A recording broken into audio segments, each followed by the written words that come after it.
I assume most people have not heard of me. Most people. I am a lifetime research scientist. I worked for 32 years in the pharmaceutical industry and biotech. My most senior positions were at Pfizer. I was vice president and worldwide head of research in allergic and respiratory diseases.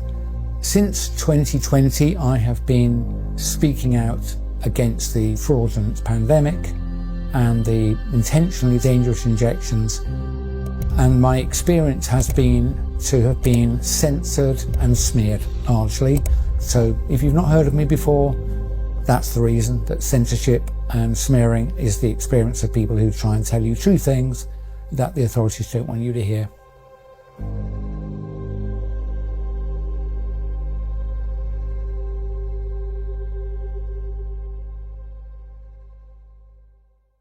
I don't want to give up because I'm, nothing to say, but I think I've said enough that if anyone's looking at what I've said or looking for me, they can find me easily enough.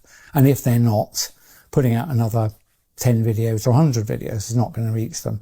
So I think there'll be things for me to do.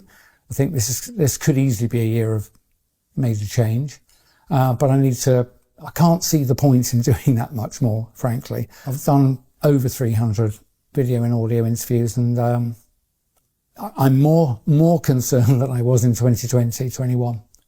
I'm more certain, unfortunately, I wish I wasn't, I'm more certain of the tentative concerns I had then. I've got a much better understanding of the history behind what I call the nonsense, the 2020 lies of the not pandemic. And to inject people with the not vaccines. Yep. I got a much better understanding of all of the work that's preceded it.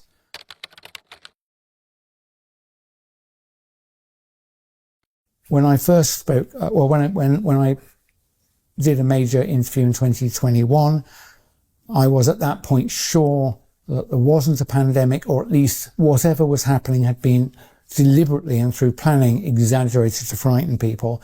And I focus very much because of my history as a research executive in pharma for over 30 years. I was very concerned about the injections because I knew there wasn't a public health threat. So why would you want to be injected? My thinking has advanced quite a lot since then, which I may talk about later in this interview. But it's not possible for the injections to be of help to anybody. It's literally not possible.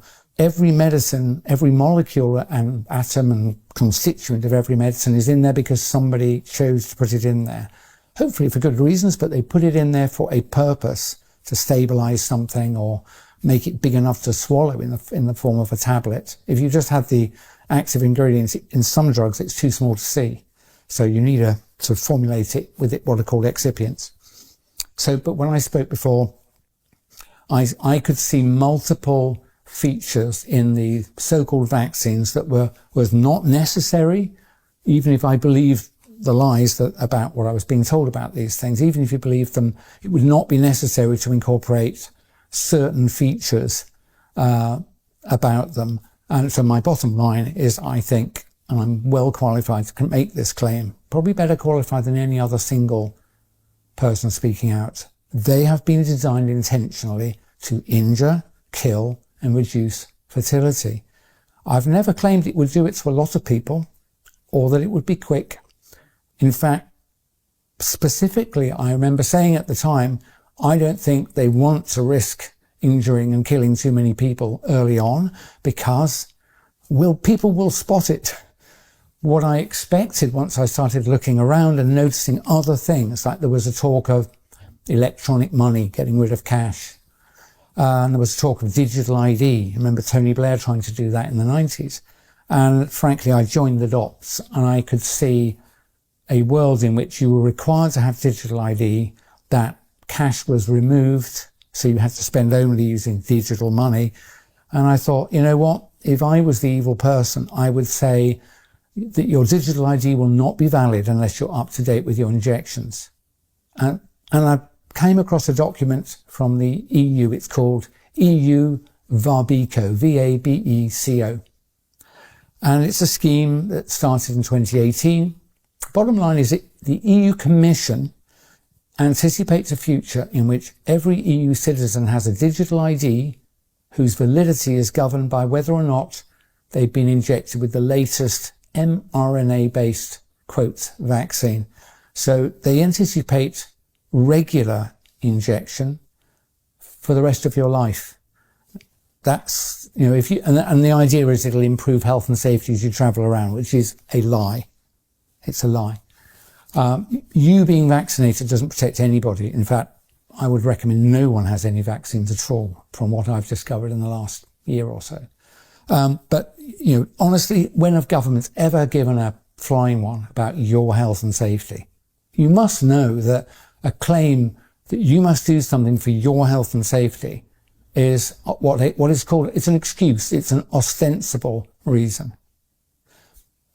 These people who are trying to take our lives away from us always use two things. It's always two things. They'll tell you about something using the excuse, the ostensible reason. So in this case, it'll be you have to be jabbed to protect you from marauding viruses. The real reason is I'm afraid they want to make you ill and kill you. That is the truth. It's absolutely clear. There's really only one senior institution. It's a group of people who you can see as supranational groups from the UN, WHO, the International Panel on Climate Change, the World Economic Forum, you know, Bilderbergs. You should see them as the same. They're different manifestations. Trilateral Commission. Keir Starmer's a member of the Trilateral Commission, the only elected British politician who's a member of this globalist group, at least that particular one. They're all founded by the same group of people. They've been running for, you know, decades to much longer than a century. And they believe their destiny is to control all us little people, all us. They see us as useless eaters. Useless eaters. Where have you heard that phrase before? What happens to useless eaters, do you think? I think they believe it's their destiny, maybe their obligation, to take control of everyone, everywhere, forever, using digital means. So digital ID, digital money, geolocation, and an obligation to be injected, something like that. You don't need much more than that. The control mechanism is so frighteningly simple. I warn people, and I'm not going to sign up for digital ID. I'm probably going to regret that statement, but you don't need a new global single format editable digital biometric ID. But that's what digital ID means. Single global editable biometric digital ID. I'm warning you. I'm trying to help. It's the last really important decision you will get to make. If you sign up for it, the people who are taking over do not require your consent, your collaboration, you to do anything after that. And this is why. I'm going to tell you why. Even I, as someone who's not involved in finance, I'm clever enough to see that the debts of all major countries has been deliberately piled on and escalated to the point where it's obvious to all of us that the debts can never be repaid. We're struggling even to service the interest on the loans. So at some point, I predict with great confidence that an event like 2008, the global financial crisis, only 1,000 times worse, will occur. And that will mean every country is bankrupt at the same time. All businesses would be bankrupt at the same time. And to find out what will happen to you, if like me, you're sort of comfortable and middle class, early retired and got a bit of saving, you should be really frightened what I'm going to tell you. David Rogers Webb. David Rogers Webb. He is my matching half in finance. He's a retired hedge fund manager who discovered that the laws pertaining to private property rights have been altered over the last 50 or 60 years surreptitiously in every country on the planet. So when you think you own something, I invite you to look in. If you've got an investment account, you will find now, you won't find any statements to do with ownership. You'll only find the phrase beneficial owner, beneficial ownership. It makes no difference most of the time. You can buy it and sell it. Let's say it's shares, stocks, bonds. You can receive dividends and so on. But the small print says, in the event of a large enough default, all the financial intermediaries who owe money to the people they borrowed it from, and then they owe money to the people they borrowed it from, in the event of a large enough default, the senior secured creditors, the people at the top, may seize the assets ever pledged as collateral by the layers below them. That includes your house, your pension, any stocks and shares you have in an account with an intermediary like Hargreaves Lansdown, AJ Bell and the like, JP Morgan. Basically, legal theft of all of your assets will occur, I think, within hours of a large enough financial crisis that I've just discussed. So even if you didn't think anyone was plotting against you, I think you would agree with me that, in fact, I factored in it when I was doing retirement planning. I assumed there would be at least one other 2008 during my life, and I set out my affairs so that I would probably be able to survive that. But we can't survive this. So yes, I think there will come a time between now and 2030 where legally all your assets will be stolen.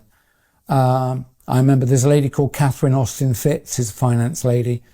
She says, I believe that possession, where we're talking about objects, not humans, but where it comes to objects, you really only own it if you can sit on it and defend it at the point of a gun. And I know she says it to get a laugh, but there is something to that. If you've left any assets with a third party, maybe you own some gold and it's in the bank. Maybe you do have, a large pension with a financial intermediary. Upon a large enough financial crisis that is being engineered, because, as I'll explain in a moment, look how useful this is. At the moment of that big enough financial crisis, all of the institutions will be bankrupt and all of the assets will be moved legally, stolen legally, and they will belong to the senior secured creditors, because those assets have at some point been used in a financial transaction. There's no point in you protesting that they haven't told you they borrowed it and it's not really theirs. This has been tested in a major court in New York, where one financial institution was both the custodian and acting on behalf of senior creditors. So it stole the assets of another of its clients. And it went to court, and I'm afraid it was found that they were legally able to do that. So David Rogers Webb, a free book called The Great Taking, is my gift to you. You should go and read that. So that's part of the takeover. It is a takeover. It's a global coup. And I've explained that if you sign up for digital ID, it'll be the last really important decision you make, because your digital ID will be the only thing that your governments, institutions, and anybody authorized by those holding power will recognize you through. So you won't exist anymore. You'll be replaced by a QR code. You are not a number. You're an address to some resources. And that makes it particularly dangerous, because those resources can be edited. And one of those fields, for sure, will be your vaccination status. And I'm absolutely sure, because I've seen it written down in multiple documents, that your digital ID will only remain valid if you comply with the conditions of validity. So one of them will be, have you had your latest recommended or mandated jabs? And because of the fact that I'm qualified in toxicology and worked for decades with others in what's called rational drug design, when I look at these jabs, the constituents, I am certain, formally certain, that they were designed to hurt you. And so, the digital ID will lose validity unless you roll your sleeve up. You must see that's designed to injure and, I believe, ultimately kill you. But you won't be able to escape that, because all your money will also be associated with your digital ID. So let's say you've gone to a supermarket, you want to buy a drink and a sandwich. You'll beep them through and it'll say, how do you pay? And it'll say, present your digital ID. And the cash register, as it were, the cashless system, won't proceed until you show it your QR code. And if you're not vaccinated, and if that means your digital ID is not valid, it will say, sorry, transaction refused. The merchant will not be able to sell you the product. So you can see how difficult this is. Now, a valid digital ID, just like a valid passport, is today required to cross a border. And I have no problem with a passport, of course. But I'd be pretty cross if to buy petrol I had to show my passport, or to buy a bottle of water I had to show my passport. But that is what's coming. You'll have to show your digital ID. If you said hurty words on the internet, you might find that your digital money doesn't work. If you're outside of your 15-minute zone and you're not authorized to be, you will not be able to buy anything. That's what's coming.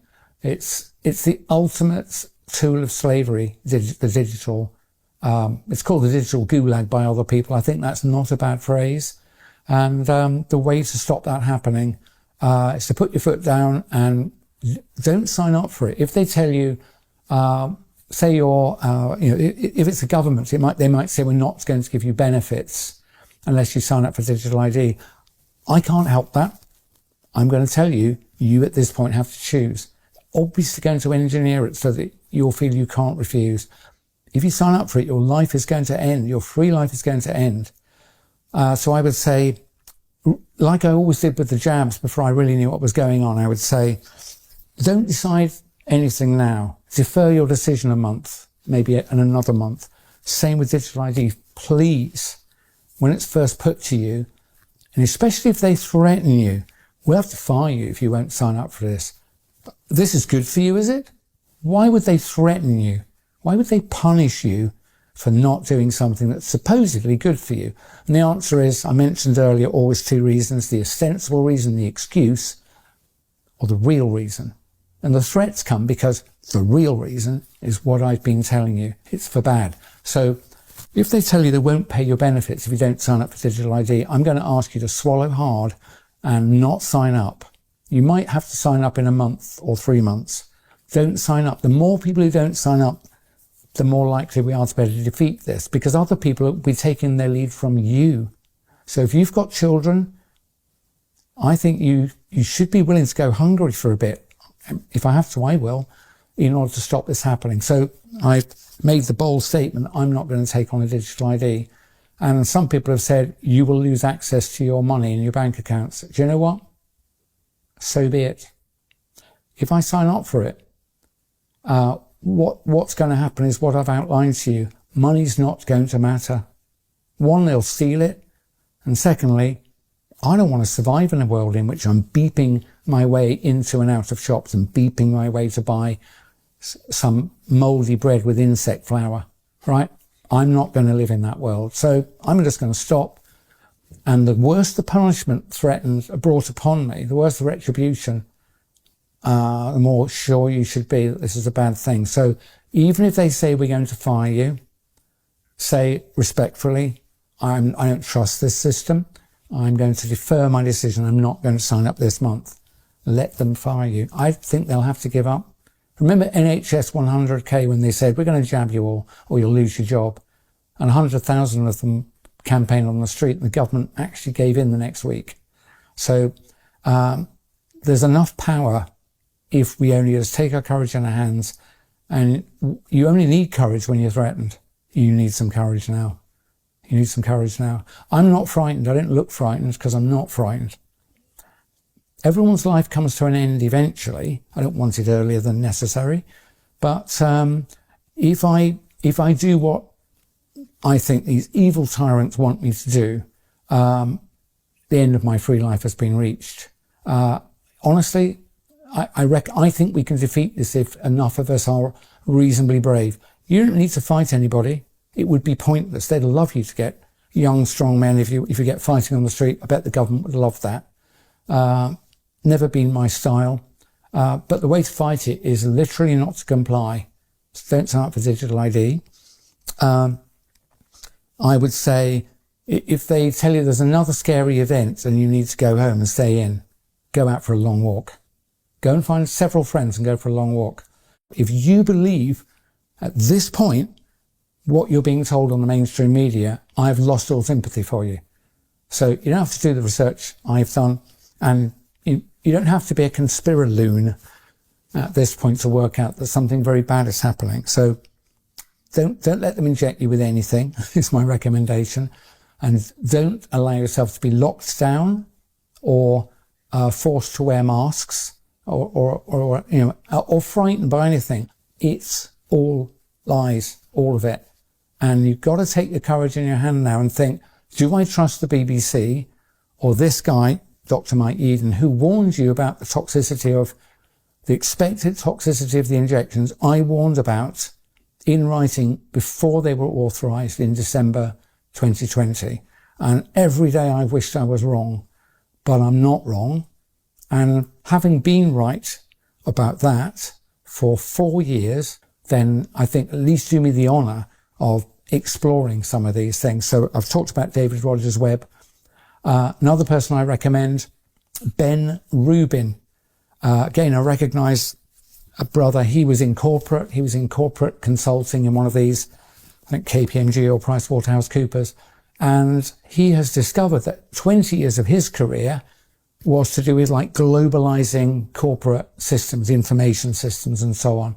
And I think when he realized that he'd been part of, preparing an unpleasant scenario, a bit like me with pharma. Luckily, I retired before I realized what was going on. But just to be clear, I would not take a commission in pharmaceuticals or biotech anymore. I wouldn't work in that sector anymore.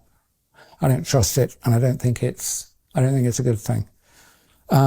So Ben, look at what Ben Rubin is saying. Ben is a guy who spends a lot of time looking at like whole of governments, looking at whole of corporations, looking at integrated systems.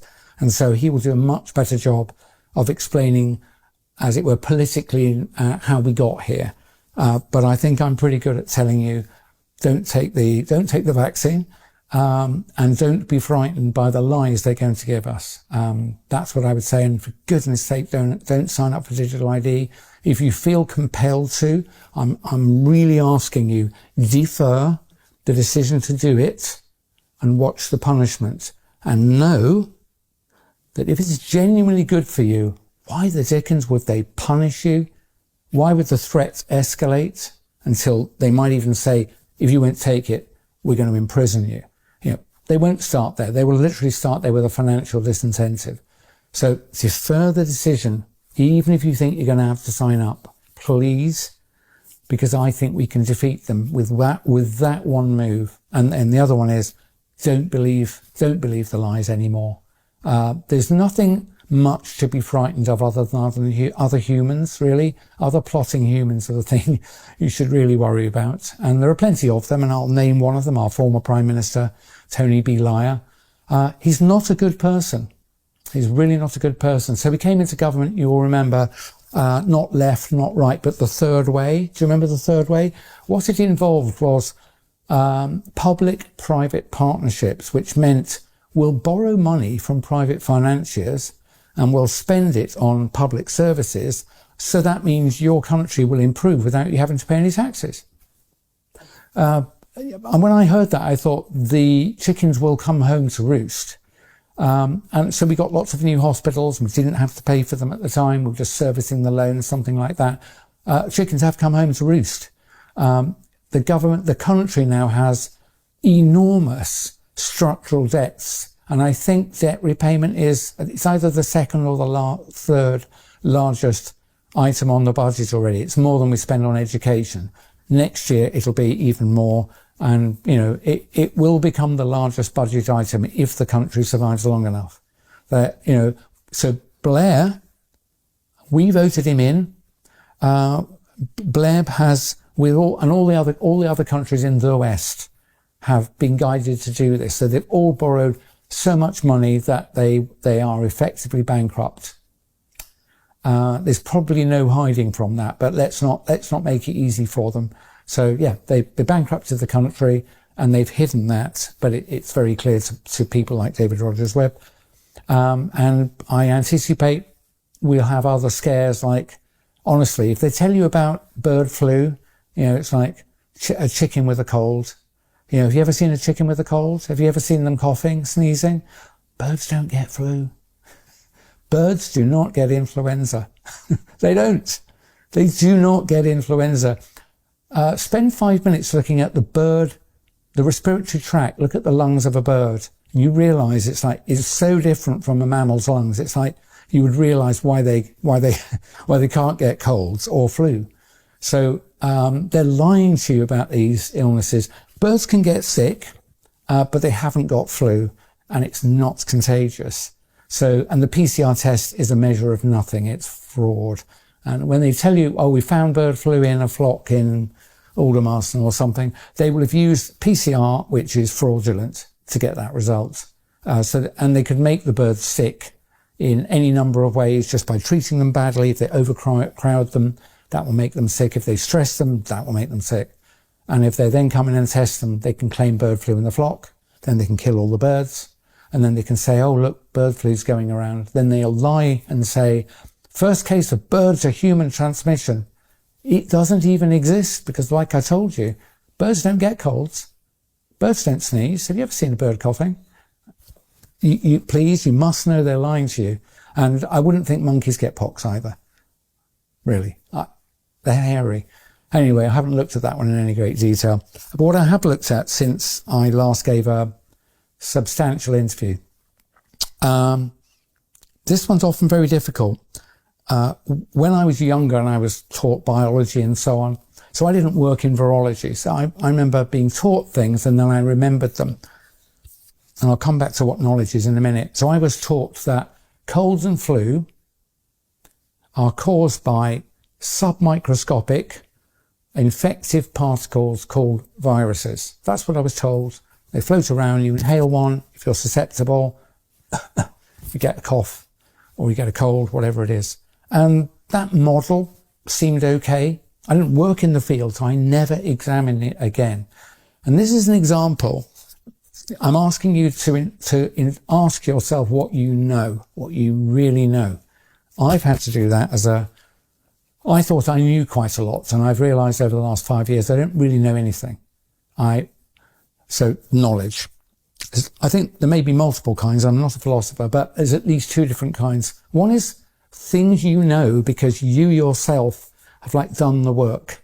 Maybe if you grew some crops or had cared for an animal or another person. Things you know from things you've done personally. You've verified them. Then there's the other knowledge, which is most of what we call knowledge, which is, I would characterize it as someone told you and you chose to believe them. If you ask yourself honestly about what you know, how much of what you know belongs to the second group? Someone told you and you chose to believe them. I think it's most. So I had to be humble, not the big man, big clever scientist. I realized most of what I've been taught is a lie. It wasn't an easy thing to come to grips with. Partly why I wouldn't work again in the sector. I couldn't even do an honest job because I don't trust the literature. But here's the thing. So I was told this is how flu and colds work, that flu and colds were due to submicroscopic infective particles called viruses. And that you caught them from another person, you could give them to a person. That's what I was told. That's the model. That's the scary thing they tell you. That has been tested in formal settings. A clinical trial in a case like this would involve volunteers who have got colds or flu spending a few hours in a room with a healthy person. And then the two people would go their separate ways and the experimenters would follow up the healthy person over the next days and weeks. Now, if contagion, transmission was occurring, you would expect over time the people who've spent a few hours with someone with a cold or flu would get colds and flu more often than the people who didn't spend time in the room with the person with cold and flu. And they had matching controls. People spent time with someone who was perfectly well. So they were the controls. They went off. The people who spent time with a person with a cold, they went off. And here's the thing. For 100 years of these clinical experiments, the people who spent a few hours with the person with a cold or flu got colds and flu no more often than the people who spent a couple of hours in the room with a well person. contagion of acute respiratory illnesses does not happen. Now, many of you will protest and think, I'm certain I got it from my brother-in-law, or I gave it to my workmates. I will say those observations are consistent with contagion. They're not proof of it. There is another explanation, and I don't have the whole answer, but I believe I've got a good alternative. If you, a person who gets headaches, especially a migraine, when you've got a migraine, how often do you ask yourself, I wonder who gave me that migraine? Who did I catch that headache from? You'll probably think, what are you talking about, Yeadon? Everybody knows that you don't catch them, you develop them, whatever. How about this one then? If you're unfortunate enough to have angina, maybe occasional chest pain, maybe from stress, maybe from you're not very fit. The next time you get pain in your chest, do you think, I wonder who infected me with that angina? It's like, no, the headache and the chest pain result from things going awry inside you, equilibriums being lost inside you. I believe, as a respiratory expert, that colds and flu are the result of a loss of normal equilibrium inside you. And so they occur from time to time. If you go from cold to warm environments, dry to wet environments, and vice versa. If you're stressed, if you haven't slept, if you've slept with your mouth open, your nose is a fantastic filter. And I think those are the things that trigger colds. We get colds quite often. I probably get a couple of minor colds a year. Flu I've only ever had twice. So colds happen so frequently. This is how it works psychologically. The next time you get a cold, because you've been told you catch them, you'll think, who did I see that had a cold? It's like, I wonder if that guy in the checkout who was coughing. Or I know it's Dave at work, or my sister-in-law had it. And you will attribute your symptoms to those encounters. Because that's what we do. Humans are great at forming patterns. And I'm telling you, it looks like that, but that actually isn't how it works. And so next time you spend time with someone with a cold and flu and don't get a cold in the week or so afterwards, remember, Mike did tell us you don't catch these things from other people. So, that means you shouldn't be frightened if they lie to you and said that there's a bird flu or, influenza or whatever it was called, COVID, because it doesn't work like that. These diseases do not work like that. They're normal illnesses. Your experience of them is a good guide to what will happen to you if you get one, which is mostly you spend a few days feeling a bit rubbish and then you get better. If it's flu and you're not old and ill, you might have several days where you're really unwell and in bed, but then you get better. So honestly, there's nothing to be frightened of but your other human beings. Do not get vaccinated. Contagion is a lie. You don't have to be paranoid. They really are after us.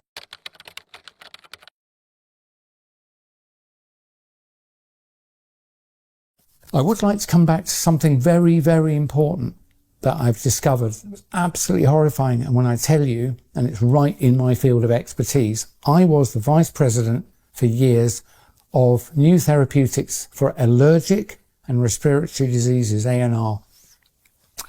I will credit the terrific work of two Americans, Sasha Latypova, Latypova, Sasha Latypova, like me, a retired pharma executive. She worked in development, I was in research.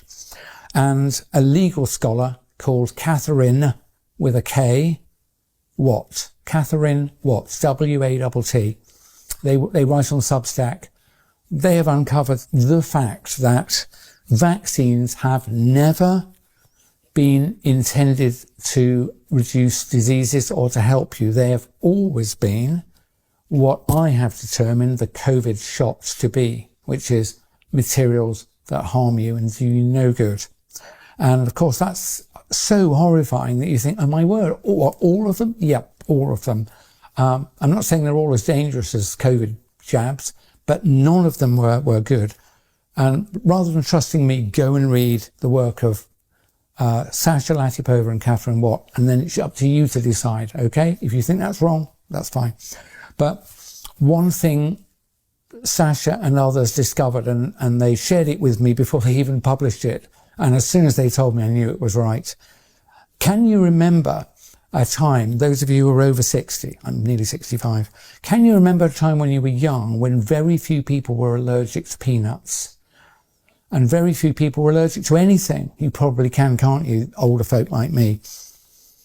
What we discovered is that if you inject a person with a foreign protein like peanut oil, if you inject a person with tiny doses of that, especially if you do it 2 or 3 times, that person becomes fiercely allergic for life to peanuts. Imagine if you were to inject a whey protein from milk in a tiny dose, so small that you probably wouldn't even notice it on the ingredients list. And if you injected that into your child a couple of times, when they grew up, they might end up, not all of them, but many of them will grow up allergic to milk and milk products and anything that's got whey protein in it. Imagine if they injected you with a beef protein that came from plasma, for example. You often see that in products. A tiny dose, a really tiny dose, so small it'll be off the bottom of the ingredients list, and you injected that person twice with it, they'll become intolerant to meat. Unfortunately, that is all true. All of those ingredients have been found in at least one of the vaccines on the vaccine schedule in America, and they're pretty much global products. These diabolical people have included components in the jabs that your children have been given and you may have received that were designed to sensitize you to every single basic food item. You know, to wheat, to corn, to beef, to chicken, to milk. That's why the number of people, I think like 1 in 3 people has some kind of allergy. It's like, they didn't, when I was young, they didn't. Sasha Latipova was born in the USSR, and as she said in her fruity Russian, she said, when I was young, no one had allergies. When she came to America, I think in the 80s, it was like, what gives? And so she was probably perfectly poised to spot this. And so she discovered this, and she noticed that a scientist called, I think it was Charles Richet, something like that, 1902, 1905, given a Nobel Prize for discovery of this mechanism. If you give tiny doses of foreign protein into a person separated by 2 weeks, they become violently and permanently allergic to that substance. You know, even if you touch it on the skin or put it just in your mouth, on your tongue, or certainly if you eat it, you've got a worse than evens chance of having an allergic response to it. These people have sensitized you, those of you who've been vaccinated, to large amounts of the natural environment. I mean, how diabolical is that?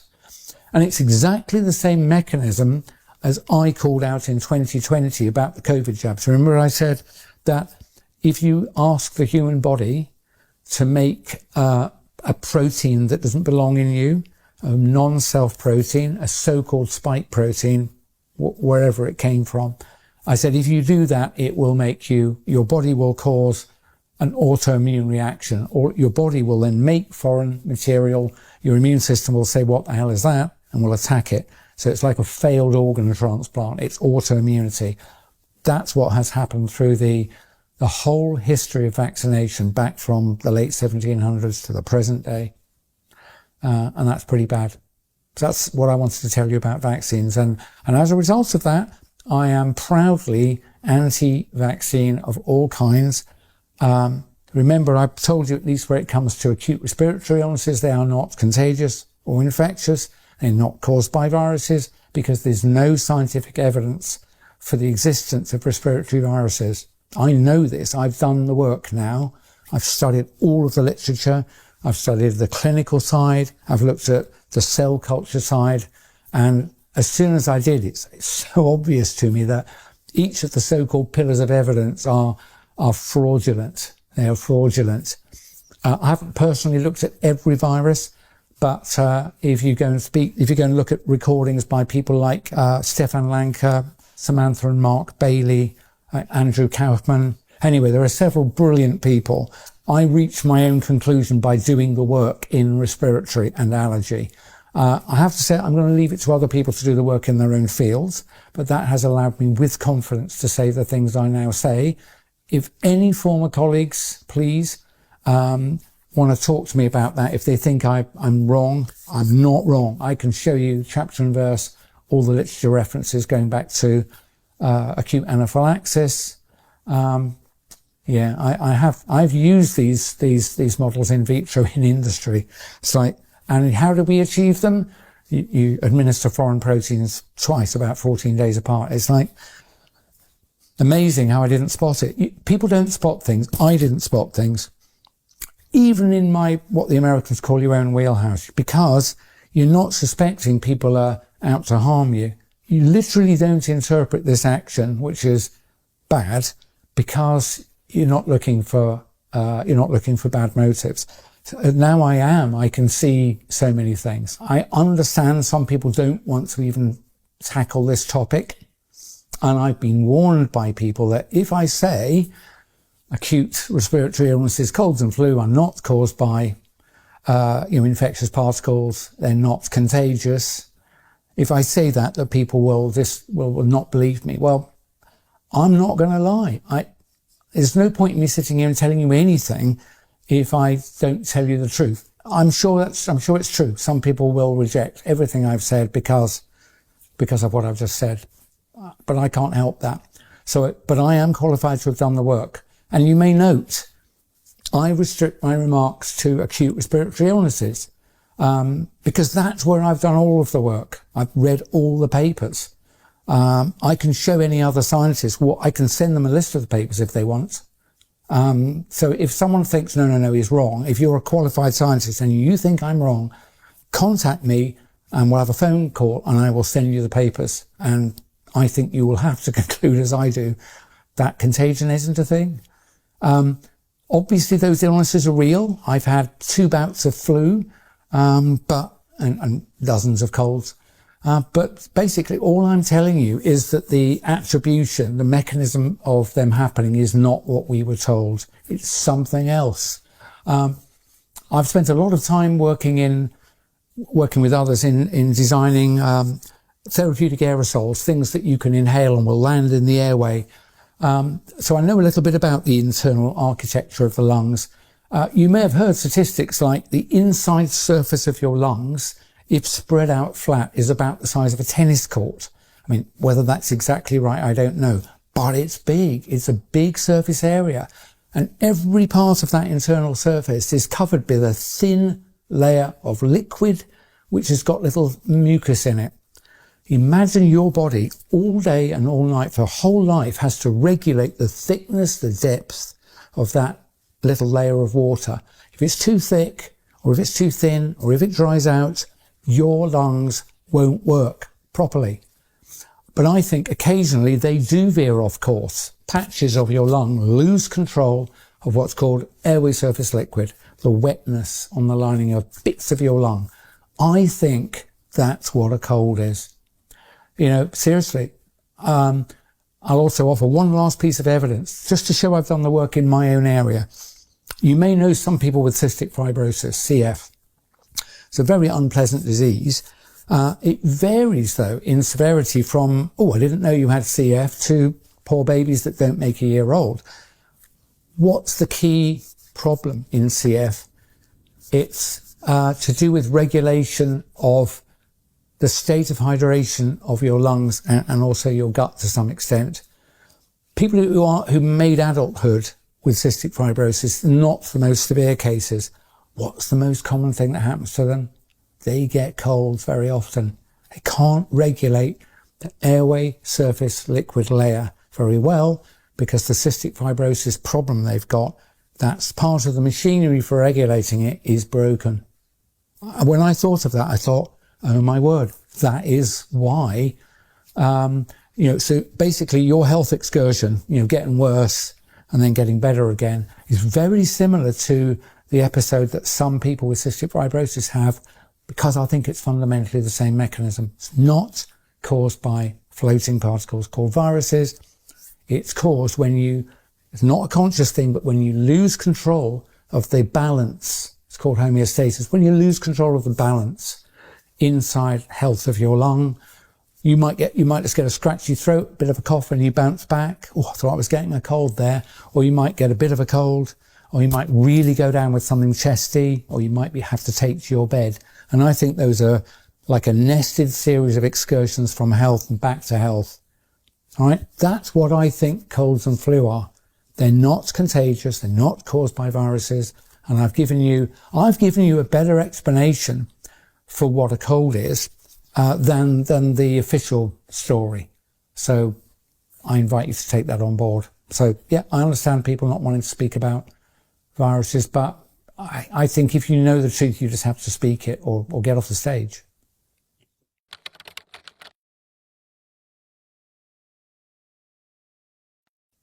In many interviews, I've been keen to tell people that there wasn't a pandemic, there wasn't a public health emergency, there was nothing unusual happening. Sometimes I'll refer to the numbers of people, going into hospital or dying of things, but I've got something that I think is more useful. In order for an emergency to be declared, like a fire or like a shark approaching a public beach, holiday beach, would you agree with me, ladies and gentlemen, that before you would call out the fire engines, you'd probably be smelling smoke somewhere, someone would be, or a smoke alarm will go off. Before you would call shark alerts and get everybody off the beach, you would think someone would have seen a fin, yeah? Or someone in a helicopter said, oh, hey, I can see some sharks approaching the beach. What I'm telling you is before an emergency is called, there is already an event at some level that someone is able to see, to detect, and warn you about, and you think, oh, that's really good that they warned us.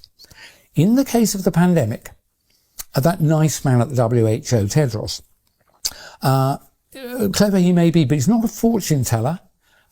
He doesn't have foresight. He hasn't got long-range binoculars. He's not got a time machine.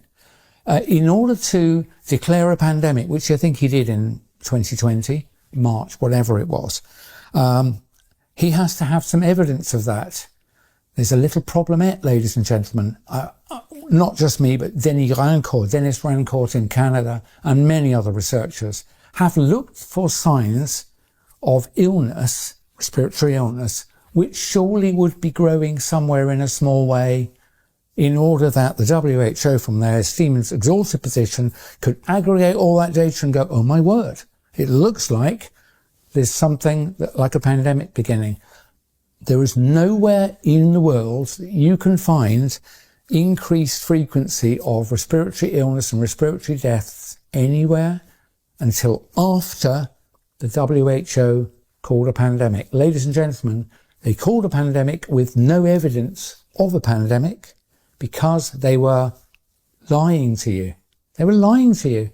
Then they created all our governments created the impression of a pandemic by misusing a test that doesn't measure what it says, PCR. There's literally, what we had is a pandemic of rollout of the test.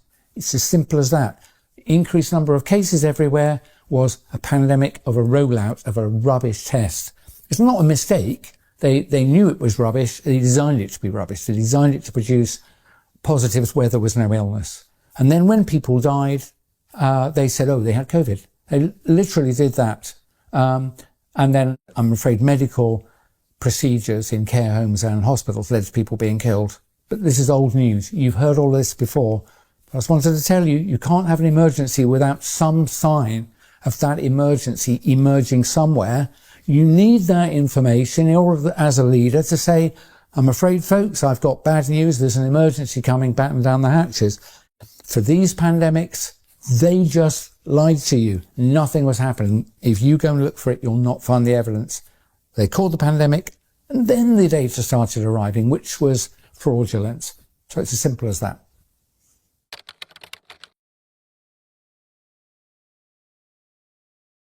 If you do nothing else, have a look at, the Club of Rome, the Trilateral Commission. Honestly, things like climate change and diseases that pandemic were decided to be used by people concerned about population, for which there's no evidence of real concern. They decided at the same time to frighten you with diseases and changes to climate. It's the same group of people at the same time. And after that, there was a diaspora of propaganda. Honestly, people might say you're not qualified, but, you know, I'm very qualified to read the scientific literature and to find my peers. So I've found at least 3 or 4 people who've spent longer in atmospheric science and climate than I've spent in pharma R&D. And there is no question that there is no significant change to the climate of the world since pre-industrial times. Some people think it's a degree warmer or so. We're not sure. We weren't measuring it very much. Honestly, where do you think they got the temperature data from when there were virtually no thermometers? And they weren't calibrated to each other, and no one checked what the records really said. So this idea that they know it's 1.5 degrees, it's a lie. The temperature of the world has changed much more than that, repeatedly in geological history. Much more than that. But the key thing you should know is there is no connection between CO2 in the air and the temperature of the surface. By which I mean, because people say, oh, it's a greenhouse gas. It's like, yeah, we don't live in a greenhouse. A greenhouse is a closed system. If you modify CO2 in the atmosphere, a pretty much open system, all that happens is the bits that are warm transfer their energy to other atoms and then they radiate them back out into space. The reason we know this is that there are ice cores from deep polar ice that have been looked at by several independent groups. What they all show is, yes, temperature has modified over time. Atmospheric CO2 has modified over time. Here's the important information. Changes in temperature always preceded change in atmospheric CO2. Atmospheric CO2 moves in response to the change in temperature. Warm water doesn't hold as much CO2. The seas are big. There's a lot of volume of the sea, so there is a lag. But after temperature of the air has warmed up, after a large lag, the sea warms as well. It releases some of its CO2. Everybody knows a fizzy drink loses its bubbles, which is CO2 dissolved, loses its fizz when it warms up. So you know what I've just told you is true. Warm water holds less CO2 than cold water. When the Earth warms due to changes in solar output, modification of our non-circular orbits, alteration of the angle of the Earth to the solar ecliptic, any of those things and maybe others, whatever it was that makes the Earth warm or cool, the CO2 movement takes place afterwards and in the same direction. So all of this fear-mongering about burning fossil fuels, adding CO2, and that will change the Earth's climate, it is a lie. And they're lying to you to frighten you and to get you to accept, for example, restriction on internal combustion cars.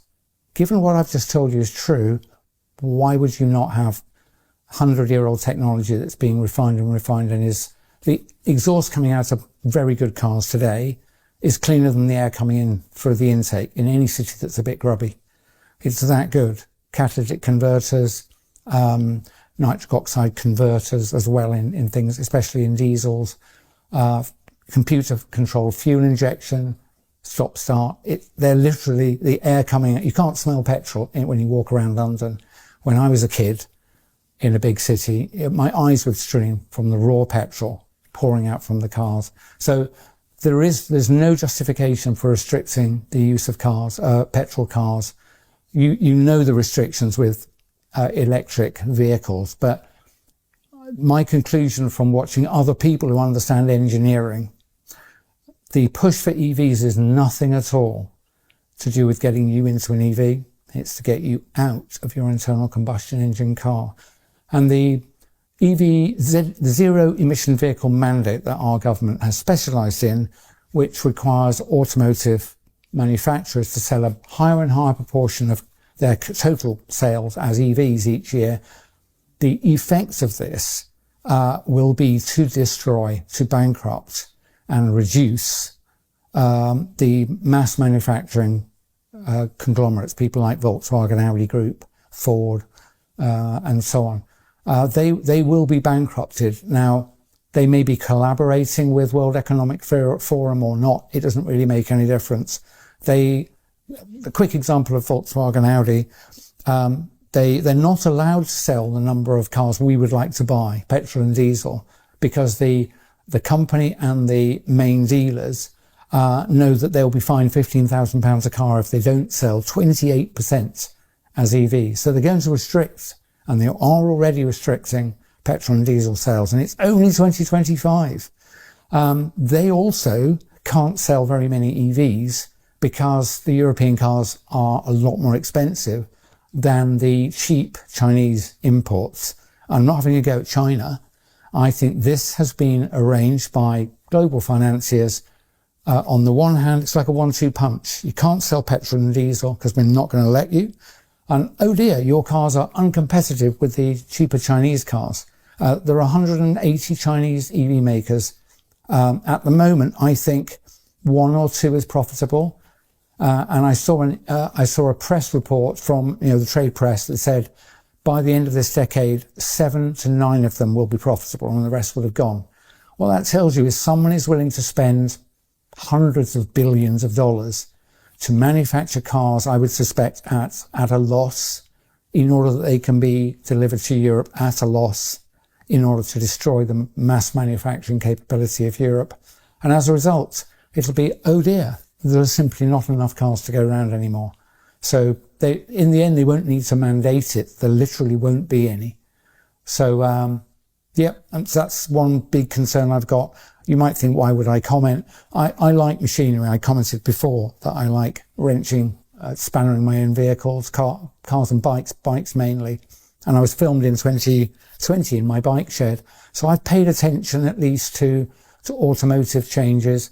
I recently had a hire car on holiday, which was brand new, and I hated it. The thing is full of surveillance technology. It's full of, I think they're called ADAS, Automated Driver Assistance System, something like that, ADAS. And it's an EU set of regulations, but it will be rolled out worldwide. And they're the things that are slightly irritating, that beep at you if you're 3 miles an hour over the prevailing speed limit. Will shout at you if you don't stare out of the windscreen constantly. If you take a hand off the wheel, it'll tell you to put your hand back on the wheel. Those have, on average, I read in a trade press, over 10 cameras in the car, only a few of which are outside. Most of the cameras are facing inside and facing you. You are being recorded at all times that you're driving. It's so one of them focuses on your eyes, so that it's checking whether you're looking through the screen, whether you're tired or not, if your blink rate slows. And this is not to assist you. This is ultimately to ensure that you will not be able to control and drive your own car. So let's give you one example. You must have heard of 15-minute cities, even if you think it's a conspiracy theory. Just imagine your 15-minute city is a radius of, say, 3 miles from where you live. It might be that much in bad traffic. With these always-on cars that are connected, what do you think will happen when your vehicle crosses the edge of that 15-minute boundary? I know what's going to happen when it is turned on. The vehicle will probably slow down. It probably won't stop immediately, but it will be disabled. It'll go into limp mode, and you'll only get into first and second gear. They're not going to allow you to drive out of the 15-minute zone in a modern car. And there are so many other things. That's called geofencing. Geofencing, one word. Go and look it up. I know personally somebody whose car was updated as a favour from a dealer, and when she got it back, being a lawyer, she happened to notice that she had to accept new terms and conditions. And she had plenty of time, she went through the terms and conditions. And one of them was, when you say OK, you will allow the manufacturer and the authorities to activate geofencing software in this car. That's what they're going to do. So, and that will ultimately be probably related to your things like your digital ID. Otherwise, where do they know where you are? Well, with the car, they know where the car is. But they probably want to associate the owner of the car. They'll know who's in it because your face is in multiple cameras. So they'll know who's in it. If you try to cover your face with a mask, I suspect the car won't start, if that isn't already incorporated. If I was an evil person, I'd design that. And you can assume that whoever's running this are more evil than me and more imaginative. Is this the world you want? It's not the world I want. Honestly, I would detach the internet, turn it off, and jump up and down on all the digital devices if I could, yeah, lots of things would become inconvenient, but it's a much better world.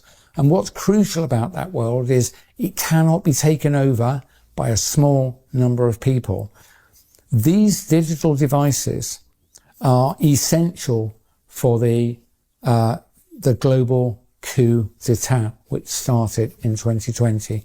Without that digital technology and the ability to communicate with you, to alter what your mind is thinking about, what you pay attention to propagandize you, and ultimately to regulate you through digital ID. Without that, they couldn't do this, all of this control. People say, oh, why do they want to do it? It's like, I don't know exactly. I used the example in several previous interviews that if you witnessed an assault of several people were attacking someone on the pavement, and you phoned the police and said, there's an ongoing attack and I'm worried a guy's going to be killed. I've seen a flash, which I think is a knife. Will you get someone here straight away? And the police go, wait. And before we come out, we need to know what the motive is for the attack. It's like, see, asking why they're doing it is an understandable question, but it's not material to whether it's actually occurring. It is occurring. I don't know exactly why they're doing it. I don't know. I think they're deeply evil people who feel entitled to control the life of people like you and me, who they regard as profane, useless eaters. That was a phrase used by Mao, by the way, before he took steps, which led to the deaths by starvation of hundreds of millions of people. I think these people have absolutely no difficulty in taking steps that will lead to the deaths of hundreds of millions of people. It's been done repeatedly. And these people are entirely comfortable in doing it. And they are doing it. So I've said to people, you didn't know that the injections were dangerous initially. You do now. Anybody who rolls up their sleeve now and has an injection, I have no sympathy for you whatsoever. I know that's an unpleasant thing to say, but I'm not trying to be a diplomat here. If you are so stupid and uninformed that you will allow yourself to be injected again, I have no sympathy for you.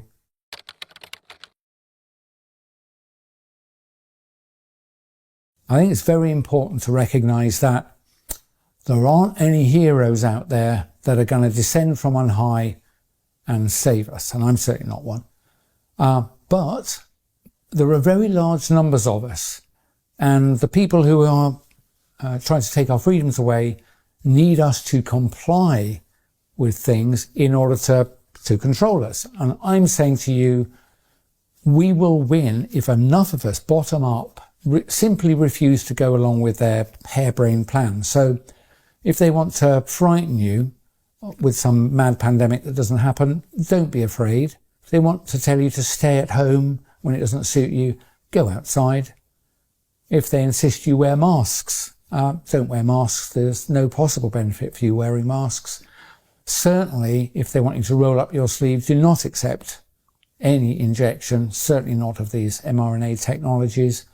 They certainly like their digital control technologies, so do not sign up for digital ID and many other things really, but try and stay healthy, go and talk to real people, give them a hug, and eat good food, exercise, be out in the daylight, and we'll be all right as long as enough of us do not comply.